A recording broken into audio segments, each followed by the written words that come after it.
بسم اللہ الرحمن الرحیم۔ السلام علیکم۔ مروی حضرت خدیجۃ الکبریٰ رضی اللہ تعالیٰ عنہ نے ایک دن سرکار دو عالم صلی اللہ علیہ وآلہ وسلم کی بارگاہ میں جنتی پھل دیکھنے کی خواہش کی تو حضرت جبرائیل علیہ السلام حضور صلی اللہ علیہ وآلہ وسلم کی خدمت میں جنت سے 2 سیب لے کر حاضر ہو گئے اور عرض کی، اے محمد صلی اللہ علیہ وآلہ وسلم، خدا رحمان جس نے ہر شے کا اندازہ رکھا فرماتا ہے، ایک سیب آپ صلی اللہ علیہ وآلہ وسلم کھائیں اور دوسرا خدیجہ رضی اللہ تعالیٰ عنہ کو کھلائیں، پھر حق زوجیت ادا کریں۔ میں تم دونوں سے فاطمہ زہرا رضی اللہ تعالیٰ عنہ کو پیدا کروں گا۔ چنانچہ حضور نبی کریم صلی اللہ علیہ وآلہ وسلم نے حضرت جبرائیل امین علیہ السلام کے کہنے کے مطابق عمل کیا۔ جب مدت حمل پوری ہوئی اور حضرت فاطمہ زہرا رضی اللہ تعالیٰ عنہ کی ولادت ہوئی تو ساری فضا آپ رضی اللہ تعالیٰ عنہ کے چہرہ کے نور سے منور ہو گئی۔ سرکار دو جہاں صلی اللہ علیہ وآلہ وسلم کو جب جنت اور اس کی نعمتوں کا اشتیاق ہوتا تو حضرت سیدہ فاطمہ زہرا رضی اللہ تعالیٰ عنہ کا بوسہ لے لیتے اور ان کی پاکیزہ خوشبو کو سونگھتے، اور جب ان کی پاکیزہ مہک سونگھتے تو فرماتے، فاطمہ تو انسانی حور ہے۔ حضرت سیدہ فاطمہ زہرا رضی اللہ تعالیٰ عنہ کی کنیت میں سے ایک زہرا ہیں، چونکہ چہرہ مبارک نہایت سفید اور حسین تھا، اس لیے اس لقب سے مشہور ہوئیں۔ حضرت سیدنا انس بن مالک رضی اللہ تعالیٰ عنہ سے مروی ہے، حضور صلی اللہ علیہ وآلہ وسلم کا فرمان عالی شان ہے، فاطمہ رضی اللہ تعالیٰ عنہ میرے جسم کا ٹکڑا ہے اور فاطمہ انسانی حور ہے۔ جناب رسول اللہ صلی اللہ علیہ وآلہ وسلم حضرت فاطمہ رضی اللہ تعالیٰ عنہ کو جان سے عزیز رکھتے اور جب ان کی شادی ہوئی تو ان کے رنج و راحت میں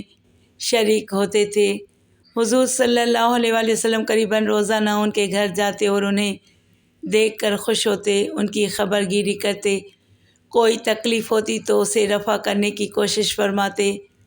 حضرت صلی اللہ علیہ وآلہ وسلم کی عادت مبارکہ تھی کہ جب کہیں تشریف لے جاتے تو سب سے آخر میں سیدہ فاطمہ رضی اللہ تعالیٰ عنہ سے ہو کر رخصت ہوتے، اور جب واپس تشریف لاتے تو سب سے پہلے سیدہ فاطمہ زہرا سے ملتے۔ یہ تو معلوم ہوگا کہ باپ بیٹی کے گھروں میں عموماً فاقہ رہتا تھا۔ اگر باپ کے گھر میں کئی روز روٹی نہ پکتی تو بیٹی کا چولہا بھی کئی دن گرم نہ ہوتا، لیکن حضور اقدس صلی اللہ علیہ وآلہ وسلم کے گھر جب کہیں سے کوئی کھانے پینے کی چیز آ جاتی تو آپ صلی اللہ علیہ وآلہ وسلم اس میں سے سیدہ فاطمہ زہرا رضی اللہ تعالیٰ عنہ کا حصہ ضرور نکالتے اور انہیں بھجوا دیتے۔ اس طرح گھر میں کوئی خاص چیز پکتی تو شاذ و نادر ہی پکتی تھی تو وہ بھی فاطمہ زہرا رضی اللہ تعالیٰ عنہ کو بھجوا دی جاتی۔ کہیں دعوت پر تشریف لے جاتے اور فاطمہ رضی اللہ تعالیٰ عنہ گھر میں بھوکھی ہوتی تو آپ صلی اللہ علیہ وآلہ وسلم صاحب خانہ کی اجازت سے ان کے لیے بھی کچھ بھیج دیتے۔ کہیں سے کپڑا آتا تو بقدر مناسب وہ بھی بیٹی کو بھیجا جاتا۔ قصہ مختصر یہ کہ حضور صلی اللہ علیہ وآلہ وسلم بھی اپنی بیٹی کو دل سے چاہتے اور فخر کرتے تھے، کیونکہ ان کی تربیت یافتہ بیٹی تمام دینی اور دنیوی معاملات میں خوب لائق و فائق ہے۔ ایک دفعہ حضور صلی اللہ علیہ وآلہ وسلم حضرت علی رضی اللہ تعالیٰ عنہ کے گھر گئے۔ حضرت علی رضی اللہ تعالیٰ عنہ اس واقعے کو خود بیان فرماتے ہیں، اور وہ صبح انتہائی ٹھنڈی اور شدید سرد تھی۔ میں اور فاطمہ رضی اللہ تعالیٰ عنہ ایک ہی چادر میں محو آرام تھے۔ جب ہم نے آپ صلی اللہ علیہ وآلہ وسلم کی مبارک آواز سنی تو جلدی سے کھڑے ہونے لگے، مگر آپ صلی اللہ علیہ وآلہ وسلم نے ہمیں دیکھ کر ارشاد فرمایا، میں تمہیں اپنے حق کا واسطہ دیتا ہوں کہ اسی حالت میں رہو یہاں تک کہ میں بھی تمہارے ساتھ شامل ہو جاؤں۔ حضرت سیدنا علی رضی اللہ تعالیٰ عنہ فرماتے ہیں، ہم اسی حالت میں رہے اور آپ صلی اللہ علیہ وآلہ وسلم آ کر ہمارے سروں کے قریب تشریف فرما ہو گئے اور اپنے قدمین شریفین ہمارے درمیان رکھ دیے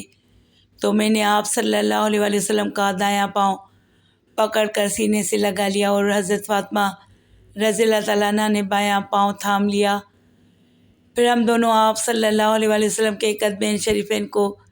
سردی سے بچانے کے لیے ملنے لگے حتیٰ کہ وہ گرم ہو گئے۔ آپ صلی اللہ علیہ وآلہ وسلم نے ہمیں دعائے خیر دی اور پھر حضرت علی رضی اللہ تعالیٰ عنہ کو باہر جانے کا حکم دیا۔ جب وہ چلے گئے تو حضرت فاطمہ رضی اللہ تعالیٰ عنہ سے پوچھا، اے میری بیٹی، تو نے اپنے شوہر کو کیسا پایا؟ یہ واقعہ چونکہ شادی کے کچھ دن بعد ہی ہوا تھا، اس لیے شوہر کے متعلق پوچھ رہے تھے۔ انہوں نے جواب دیا، وہ بہترین شوہر ہیں۔ پھر آپ صلی اللہ علیہ وآلہ وسلم نے حضرت علی رضی اللہ تعالیٰ عنہ کو بلایا اور ارشاد فرمایا، اپنی زوجہ سے نرمی سے پیش آنا، بے شک فاطمہ میرے جسم کا ٹکڑا ہے، جو چیز اسے دکھ دے گی وہ مجھے بھی دے گی، اور جو چیز اسے خوش کرے گی وہ مجھے بھی خوش کرے گی۔ میں تم دونوں کو اللہ عز و جل کی حفاظت میں دیتا ہوں، اس نے تم سے ناپاکی دور کر دی اور تمہیں پاک کر کے خوب ستھرا کر دیا۔ حضرت سیدنا علی المرتضیٰ شیر خدا کرم اللہ تعالیٰ وجہ الکریم فرماتے ہیں، اللہ عز و جل کی قسم، اس حکم مصطفیٰ صلی اللہ علیہ وآلہ وسلم کے بعد میں نے نہ تو کبھی حضرت فاطمہ رضی اللہ تعالیٰ عنہ پر غصہ کیا اور نہ ہی کسی بات پر انہیں ناپسند کیا، یہاں تک کہ اللہ عز و جل نے ان کو اپنے پاس بلا لیا، بلکہ وہ بھی کبھی مجھ سے ناراض نہ ہوئیں اور نہ ہی کسی بات میں میری نافرمانی کی، اور جب بھی میں ان کو دیکھتا تو وہ میرے دکھ درد دور کرتی دکھائی دیتی۔